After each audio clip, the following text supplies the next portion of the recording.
దేవునికి స్తోత్రము. అనుదిన వాక్య ధ్యానమునకై ఈరోజు 2025 సంవత్సరము సెప్టెంబర్ నెల 23వ తారీఖు. ఈరోజు ధ్యాన వాక్యము పరిశుద్ధ గ్రంథము నుండి అపోస్తలుడైన పౌలు గారు ఫిలిప్పీలకు రాసిన పత్రిక 1వ అధ్యాయము 30వ వచనాన్ని మనం ధ్యానించుకుందాము. ప్రియ దేవుని బిడ్డలారా, క్రీస్తు ప్రభు ప్రశస్త నామములో మీకు శుభములు దీవెనలు కలుగునుగాక. ధ్యానవాక్యము: క్రీస్తునందు విశ్వాసముంచుట మాత్రమే గాక ఆయన పక్షమున శ్రమపడుటయు ఆయన పక్షమున మీకు అనుగ్రహింపబడెను. ప్రియ దేవుని బిడ్డలారా, ఈరోజు ధ్యానవాక్యము క్రీస్తు ప్రభు వారిని సేవించుటకు ఎదురైన శ్రమల గురించి మనము ధ్యానించుకుంటున్నాము. అపోస్తలుడైన పౌలు గారు మొట్టమొదట ఫిలిప్పీ పట్టణాన్ని సందర్శించినప్పుడు అక్కడ ప్రజలు పౌలు గారిని బాగా కొట్టి చెరసాలకు అప్పగించారు. అలాగే పౌలు గారు అనేక మార్లు చెరసాలలో ఉంచబడి అనేక శ్రమలను అనుభవించాడు. ఆ శ్రమలు అనుభవించిన నేపథ్యములో ఫిలిప్పీలకు సంఘానికి సంఘస్థులకు లేఖ వ్రాశారు. ఫిలిప్పీలకు వ్రాసిన లేఖలో ఏమంటున్నాడు? క్రీస్తునందు విశ్వాసముంచుట మాత్రమే కాక ఆయన పక్షమున శ్రమపడుటయు. పౌలు గారు శ్రమపడ్డారా లేదా? ఇప్పుడు పౌలు గారు శ్రమపడి మొట్టమొదటి ఫిలిప్పీ సంఘానికి వెళ్ళిన వెంటనే ఆయన్ని చక్షణ విచక్షణ లేకుండా, విచారణ అనేది లేకుండా, విచారించకుండా, ఏమీ తెలుసుకోకుండా ఆయన బహుగా కొట్టేశారు. కొట్టి ఏం చేశారు? చెరసాలకు అప్పగించారు. చెరసాలలో ఉండి ఫిలిప్పీలకు వ్రాస్తున్నాడు లేఖను. ఇప్పుడు మనము మాట్లాడుకుంటుంది ఈ యొక్క వాక్యం గురించే.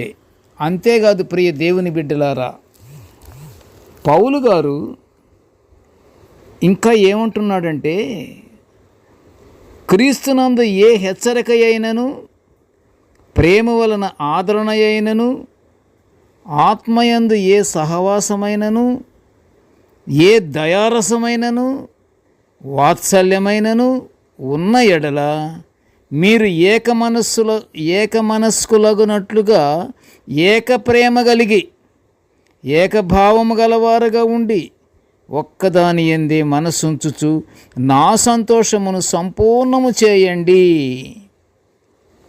ప్రియ దేవుని బిడ్డలారా, పౌలు గారు ఎంత దీనంగా, ఎంత నమ్మకంగా ఫిలిప్పీల సంఘానికి హెచ్చరికలు చేస్తున్నాడు. ఇంకా అన్ని దెబ్బలు తిని, అన్ని అవమానపాలైపోయి, చెరసాలలో బందీ అయిపోయి కూడా ఎవరైతే హింసించారో ఆ హింసించిన వాళ్ళకి ప్రేమ కలిగి ఉండండి అని చెప్తున్నాడు. మీరు ఏ సహవాసమైనా సరే, ఏ దయారసమైనను సరే, వాత్సల్యం గలవారై ఉండినా సరే, మీరు ఏకమనస్కులుగా ఉండి, మీరు ఒకరికొకరు ప్రేమ కలిగి ఏకభావము గలవారుగా ఉండి, మీరందరూ కలిసి ఒక్కదాని యందే మనసుంచండి. రకరకాల మనసులో పెట్టుకొని చెడిపోవద్దు. మీరందరూ కలిసికట్టుగా జీవించుతూ ప్రభువునందు విశ్వాసం ఉంచండి అని చెప్పుతూ, అలాగ మీరు కానీ చేసినట్లయితే నా సంతోషము పరిపూర్ణమగుతుంది, నా సంతోషము సంపూర్ణమగుతుంది అని పౌలు గారు ఫిలిప్పీల సంఘానికి వ్రాస్తున్నాడు. ప్రియ దేవుని బిడ్డలారా, ఎంత వినయము, ఎంత నిరీక్షణ! అయితే పౌలు గారు దృష్టిలో శ్రమలను అనుభవించడం అంటే సందర్భం ఏదైనా సరే క్రీస్తును సేవించడానికి లభించిన అవకాశమే అని సంతృప్తి చెందుతుండేవాడట పౌలు గారు. అది ఎలాంటి క్రమమైనా సరే, అక్రమమైనా సరే, ప్రభువు యందే విశ్వాసం ఉంచి ప్రభువునే సేవించితే మనకి సంతృప్తి కలుగుతుంది అంటున్నాడు. క్రీస్తునందు విశ్వాసం గలవారు వారి మరణానంతరం క్రీస్తుతో ఉంటారని పౌలు గారు కొరింథీయులకు రాసిన 2వ పత్రిక 5వ అధ్యాయము 1వ వచనములో చెబుతున్నాడు. క్రీస్తు కొరకు మనం విశ్వాసం కలిగి బ్రతకాలి. ఇంకను ప్రభువు కొరకు ఆత్మీయ నిర్ణయాలు తీసుకోవాలి. బ్రతుకుట క్రీస్తే, చావైతే లాభము అని అపొస్తలుడైన పౌలు గారు ధీటైన నిర్ణయం తీసుకున్నట్లు పరిశుద్ధ గ్రంథములో వివరించబడింది. ఎలాగా? బ్రతుకుట క్రీస్తే, చావైతే లాభము. బ్రతుకుటైతే క్రీస్తు కొరకే బ్రతుకుతున్నాను.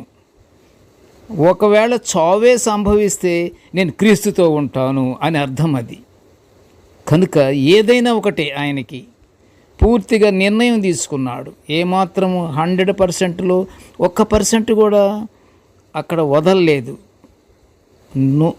100% కూడా ప్రభు యందే విశ్వాసం ఉంచి ప్రభువు కొరకే నేను జీవిస్తున్నాను అంటున్నాడు. క్రీస్తు కొరకు ప్రతి శ్రమను, వాటి వలన పొందిన అనుభవాలను పౌలు గారు అనేక సంఘాలకు వివరిస్తున్నాడు. ఇప్పుడు నేటి ధ్యానవాక్య ప్రకారంగా ఫిలిప్పీయులకి ఏ విధంగా అయితే వ్రాస్తున్నాడో, క్రీస్తునందు విశ్వాసం ఉంచుట మాత్రమే కాదు, ఆయన పక్షముగా శ్రమపడండి. ప్రభు వలన ఏ శ్రమలైతే మనము పొందుతున్నామో అవి ఆనందముతో పొందాలి అంటున్నాడు. అనేక సంఘాలకు వివరిస్తున్నాడు కూడా. ప్రియ దేవుని బిడ్డలారా, 99 గొర్రెలను విడిచిపెట్టి తప్పిపోయిన ఒకే ఒక్క గొర్రె పిల్లని వెదకి పట్టుకున్న గొర్రెల కాపరి వంటి సంఘ కాపరి సంఘానికి అవసరం. ఒక్క ఆత్మనైనా రక్షించాలనే ఆత్మీయ పట్టుదల కలిగిన కాపరులు సంఘాలలో ఆత్మ సంపాదనలకై కష్టపడాలి. ప్రభువు యొక్క కోరిక కూడా అదే.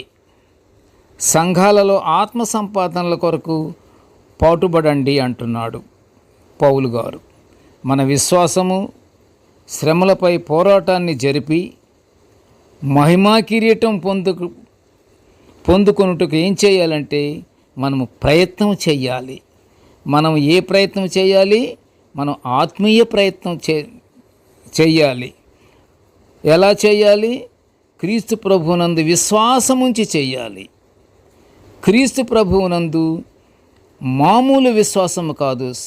ఆయన వలన ఏ ఆపద కలిగినా, ఏ పరాజయం కలిగినా, ఏ నష్టము కలిగినా, ఏ బాధలు కలిగినా అవన్నీ ఆనందముతో పొందుకోవాలంటున్నాడు పౌలు గారు. మనము మహిమా కిరీటం పొందుకుంటానికని మనము ప్రయత్నం చేద్దాము. ప్రార్థన చేసుకుందాము. కృపగల తండ్రి, జీవము గల నాయనా, నీకు స్తోత్రాలు ప్రభువా. నీ దివ్యమైన వాక్యాన్ని మేము నిత్యము ధ్యానించుకునే ఈ గొప్ప భాగ్యాన్ని మాకు అనుగ్రహించినందులకు నీకు స్తోత్రములు, స్తోత్రములు, స్తోత్రములు తండ్రి. ప్రభువా, నీటి ధ్యాన వాక్యాన్ని వినుచున్న ప్రతి బిడ్డను ఆశీర్వదించయ్యా. కృపగల తండ్రి, నీ యందు మేము విశ్వాసముంచి నీ యందే మేము బ్రతుకుటకు తండ్రి, మేము ఆనందముతో దేవా, మేము నీ పక్షమున మేము నిలబడుటకు తండ్రి మాకు ఆత్మీయ శక్తిని అనుగ్రహించమని ఈ మనవులన్నీ యేసయ్య పుణ్యనామమున వినయముగా వేడుకొనుచుంటున్నాము తండ్రి. ఆమేన్. దేవుడు మనల్ని అందరినీ బహుగా దీవించుగాక. ఆమేన్, ఆమేన్, ఆమేన్.